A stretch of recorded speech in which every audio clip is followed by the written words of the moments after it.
DEX Barbarians. They're like the weird cousin of the Strength Barbarians who actually think it's funny not to hit hard. Yeah, that's right. They don't cut you in half with the big swords. They smash your patience. Rage damage doesn't work on DEX, so your attacks are basically emotional abuse, not actual pain. But who cares? You're gonna annoy the heck out of everyone anyways, and that's the point. Shooting a bow while leaning back, raging and yelling, "Come at me bro," like some kid who just discovered rage baiting for the first time. The best part is when they actually take the bait, whether they come at you or you go at them, it works either way. That's when you unleash your multi-attack and send them straight to Kingdom Come, all while dancing around the battlefield like a little gremlin with a ridiculous AC. And now, without further ado, let's dive into the build. So, today, we're covering Tony Greenleaf, a 50-year-old Herringon who moves like an anime old man. For this build, we are going with the Herringon. This is the race or species we have chosen. Herringons have hair trigger, which lets you add your proficiency bonus to initiative rolls. It's basically a free alert feat, the origin one. This is really nice for us because it boosts our initiative even more, especially since we already have a high dex. You also get lucky footwork, which lets you use your reaction to add a d4 to your dex saving throws. This is perfect for our dex box build. You also get rapid hop, which let you jump a number of feet equal the 5 times of your proficiency bonus as a bonus action without provoking opportunity attacks. This is great because jumping in D&D usually depends on strength, but here you can use your proficiency instead, so you don't have to stress about boosting strength.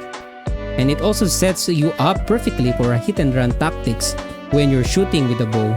And for our starting stats, we'll use the standard array to keep things simple.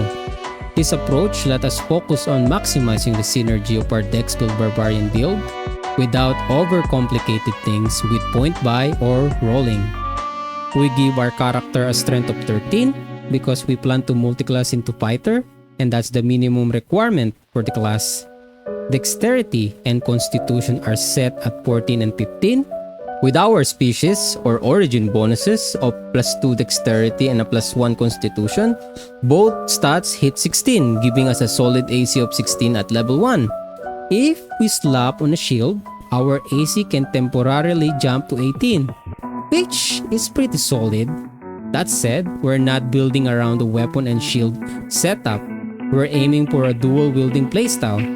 The shield is just a backup option, not a core part of the build. And for our background, we are going with the custom option. This let us keep our species bonuses and pick a feat from our origin. And we are going with the lucky feat, because you could either give yourself advantage on any d20 roll, or force an enemy to roll with disadvantage on their attack when they land a natural 20. Pretty clutch either way. It also makes us more consistent with range and any dex-based weapon attacks. Sure, we have reckless attack, but remember that only works with base strength attack. And if you want to keep it super simple, tap is another solid pick. Extra HP means you can soak more hits and stay in the fight longer. But that said, for this build, I'm sticking with lucky. Starting at level 1, we are going Barbarian. We get an armor defense, which uses dexterity and constitution. And yes, it still works if you're wielding a shield. We also get Rage, giving us resistance to physical damage and advantage on strength checks and saves. The extra damage only works with strength weapon, but that's fine. Damage is in our focus here. Rage can also stay active when you make an attack, so it works with range attacks or dex-based weapon. Plus, you can now use a bonus action to extend it. We also get Weapon Mastery, pick weapon with the nick property, and we're going for the Scimitar. And for the second, it depends on your setup. If you're using a shield, grab a rapier. If you want to dual wield early, go with the short sword. Level 2. This is where the part we get Danger Sense. What does it do? Basically, you get advantage on dexterity saving throws, like fireballs, traps, or any messy stuff the DM throws your way, and you're like, yeah, my bunny sen is tingling, guys. It also synergizes with your Heragon trait, the Lucky Footwork, letting you slap a D4 into the deck save as a reaction. And as for the reckless attack, like I said, it only works with strength weapons, so we're just gonna ignore it completely, okay? Moving on to level 3, it is time to pick our subclass. And we are going with the Path of the Ancestral Guardian. This is where the build really starts to shine, because we get the first feature of our subclass, Ancestral Protectors. It's basically, while raging, you can summon a Spectral Warrior. And yes, for all you JoJo fans out there, think of it as your very own stand. What? You hit your enemy in this turn? Congratulations! They activate your stand ability. And here's what's gonna happen. Until the end of your next turn, the target has disadvantage on attack roll that aren't against you. If the target hits another creature, that creature gains resistance to the damage from that attack. This effect ends if your rage ends. Now, here's the fun part. You don't even have to be stuck in melee to wreck faces. You can shoot from range and still activate your stance power. I personally like the short bow because of its Vex property. But if you prepare the longbow, you could go for the longbow instead. Or if you're really feeling spicy, just charge into the front lines. Your AC is solid enough to survive, and your stun still punish anyone dumb enough to hit your allies. Range, front line, pick your poison. Either way, you're a menace. Alright, at level 4, we get our first feat. And we are going with the 2024 version of the Dual Wielder. This gives us a +1 strength or dexterity, and of course we're picking dexterity, taking us up to 17. Not bad, right? Don't worry, we'll get another boost at level 8, so we're just warming up. Now, why Dual Wielder? Well, it's got two features that are perfect for this build. But first, a little backstory. Thanks to the Nick property, if your light weapon has it, the extra attack count as a part of your attack action, not a bonus action. What does it mean? Normally, dual wielding two light weapons only lets you hit twice, but with the Nick weapon, you can swing 2 times without even using your bonus action. That bonus action, totally free to do something else like your species trait, class and subclass feature, and etc. And here's the kicker. Dual Wielder also gives you an extra attack as a bonus action.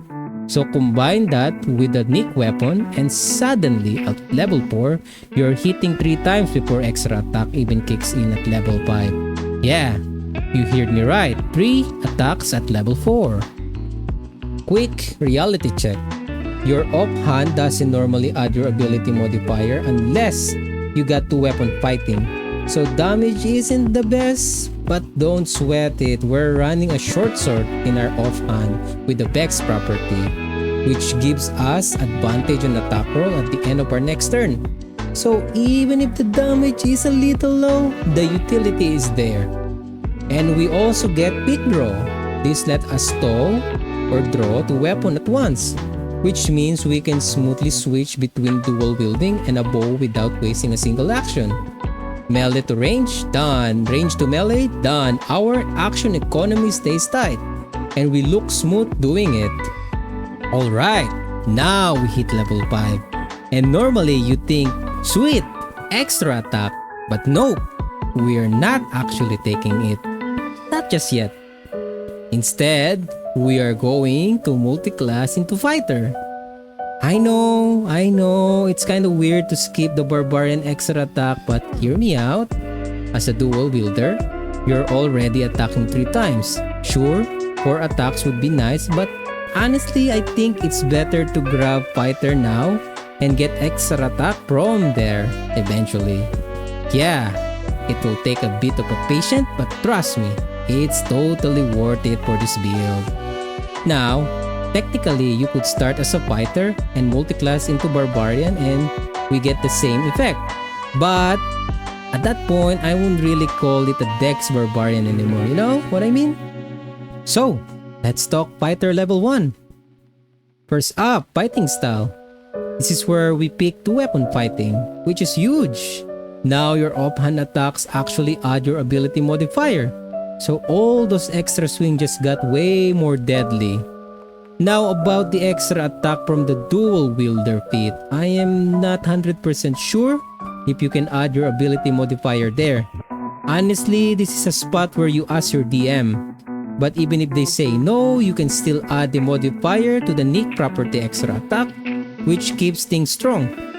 Next up, we get second wind. This is a bonus action heal, which is super handy for those moments when you need to patch yourself up and jump back into the fight. And finally, weapon mastery. This one's amazing because it let us expand our weapon proficiency. We don't have to switch around every long rest anymore. We can now be proficient with short bows, short swords, scimitar, you name it. Flexibility equals so good for this build. Alright, now we're hitting level 6, which means we're going fighter level 2. The big feature here is action surge. It's basically it lets you take an extra action, which means you have more attack. Right now, it only has one extra attack because the nick property can only be used once per turn, and your bonus action is also once per turn. Not bad, but don't worry, this thing is gonna shine at higher level when we really start stacking attacks.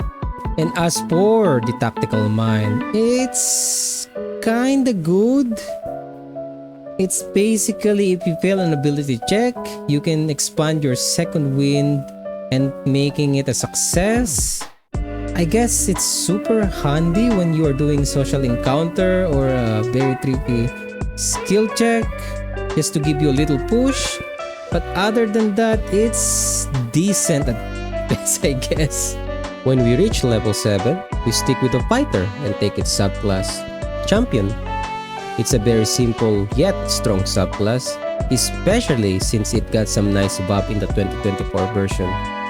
So, first up, we get improved critical, which means all of our attacks rolls are crit on a 19 or a 20. And since this build is already dishing out a ton of attacks, it's basically turning us into a walking crit factory. Next is Remarkable Athlete, which give us advantage on initiative and strength checks. So not only we have a high dex, but we also have a stacking proficiency and advantage on initiative at the same time. And wait, there's more. Whenever we score a critical hit, we can move up to half our speed without provoking opportunity attacks. This means we can save our bunny hop uses, or if we already ran out of that, or we really need to disengage, we can rely on this instead. So yeah, for a basic subclass champion, it's doing a lot of work here. Critical hits, mobility, initiative stacking. This is way more value than the people give it credit for. Level 8. This put us at Fighter 4, which means, yes, another Feats. And this time, we're picking Defensive Duelist. The 2024 version, of course. First off, it bumps our Dexterity by 1, pushing up to Dexterity 18, which in turn bring our AC up to 17.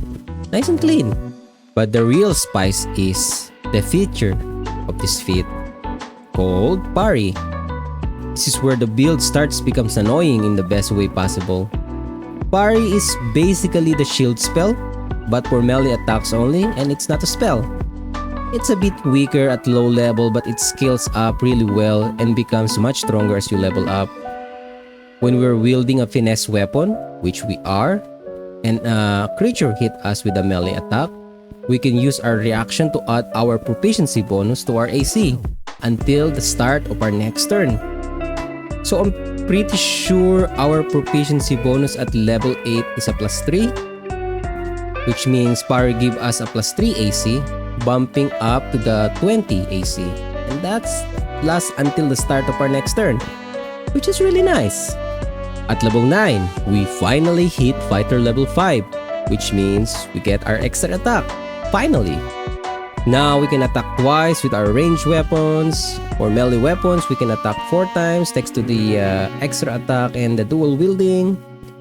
And if we use Action Surge with a ranged weapon, we get 2 additional attacks, giving us 4 total range attack in 1 turn. And if we are doing the dual wielding melee, and use Action Surge, we add 2 more attacks on top of our normal 4 attacks, meaning we can make 6 attack in a single turn at this level. Tactical Ship is a nice option, but like I said, we already have the crit and the bunny half feature. Still, it's a good to have as a backup just in case if we run out of those feature. Also, our proficiency bonus increased by 1 at this level, which means our feature, like the defensive duelist, becomes even stronger, giving us more reliable defense in combat.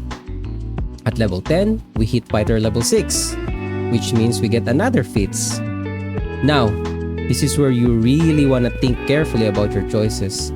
Because let's be real, most campaign usually wraps up somewhere around level 10 to 15. What you take here actually matters.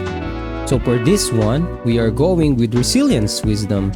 This gives us proficiency in Wisdom saving throws, which is a huge at this point in the game. A lot of nasty effect you'll start seeing around here are Charm, Fear, and similar stuff all target Wisdom. Picking this up now patches one of our biggest weak spots and make us way harder to shut down in tough encounters. Now, I know what some of you might be thinking, but we're not really getting a stat increase here even with the +1 Wisdom, right? And yeah, that's fair, but the real value here isn't the stat bump, it's the proficiency. In the long run, that's way more impactful, and honestly, it's a solid trade-off. At level 11, we're hitting fighter level 7, we get an additional fighting style. So for this one, we are going with the archery, which gives us +2 to attack roll when we are using ranged weapon, like our short bow or longbow. Simple, clean, and nasty. At level 12, we are reaching fighter level 8, which gives us another Feats. This time, we're taking the ASI, or Ability Score Improvement, going for Constitution +2. This brings both Dex and Constitution up to 18, give us more hit points and higher AC, which makes our build much more tougher and more durable in combat. Level 13, and we hit fighter level 9, which unlocks Indomitable. If we fail a saving throw, we get to reroll it, adding a bonus equal to our fighter, so it's a +9 to our saving throw. Basically, this makes us extremely hard to control, especially against those nasty spell or tricky encounter that loves to ruin your day. And let's not forget about the Tactical Master. If we use our Dex property on our short sword and turn it to SAP, it imposes disadvantage on enemy attack rolls, adding another layer of our protection on top of our already high AC and resistance. This makes us even harder to hit and reinforce our role as durable, annoying presence on the battlefield. Level 14, reaching fighter level 10, we get Heroic Warrior. This gives us heroic inspiration in combat whenever we start our turn without it. It's basically let us reroll one attack with using our heroic inspiration, and at the start of each turn we get another one. In short, this feature makes us an absolute crit machine, stacking perfectly with all our multi-attack, dual-wielding, and improved critical. At level 15, we hit fighter 11 and we increase the power of our extra attack. That means we can attack 3 times with ranged weapons, and if we are dual-wielding in melee, we are swinging 5 times in a single turn. And yeah, you already know where this is going. Once we pop Action Surge on top of that, it turns into a full-on 7-page Muda barrage. From here on out, let's keep things simple. Level 16, Fighter 12, ASI +2 Dexterity, bringing it to 20, Max Finesse, Max Accuracy, and better damage. Level 18, Fighter 14, ASI +2 Constitution, pushing our Constitution to 20. Now we're tanky as heck while still swinging like an absolute madman. With both Dexterity and Constitution maxed out, we hit the perfect sweet spot of solid damage, AC, and HP. You're hard to put down and impossible to ignore. And at level 20, Fighter 16, we get another feat. For this one, we're just gonna grab Sharpshooter, the 2024 version, to give our range options some serious love and balance it all out. Alright, let's address the elephant in the room. Yeah, the damage is a bit low compared to other barbarians since we're not getting the rage bonus. Plus we multiclass into fighter so we don't get the brutal critical, improve brutal critical, epic boons, or the primal champion feature. I get it, and you're right, but honestly, it's not always about damage. As long as you're having fun with your build and enjoying playing it, that's what really matters. And D&D isn't a solo game anyway. You got your friends as allies, and everyone's got their own role and build. Maybe some of them are already the heavy hitters, so that's totally fine. At the end of the day, having fun at the table is what counts. And as for my final thoughts, I'm satisfied with this build. Solid AC and HP, plus physical resistance, and a 15% chance crit on a good number of extra attack with dual wielding shenanigans. And if we really want to go all out, we can dump all our attacks in a single round using Action Surge. On top of that, we got some interesting utility kind of tanky support vibe. We can give our allies resistance to damage, while enemies have disadvantage when attacking them, basically forcing those enemies to focus on us instead. You can kite enemies around, pull them away from your squishier teammates, or just go full frontline and start whacking things, taking full advantage of your high AC and resistance. Either way, you're making life miserable for our enemies. In my opinion, this build is easy to play and a lot of fun. It's very new, player friendly, but still versatile enough to move in and out on the battlefield as the situation demands. And that's it for this one. I hope you guys enjoyed it. If there's anything you want me to check out or build next, drop a comment below. Don't forget to leave a like, maybe subscribe, and I'll see you guys soon.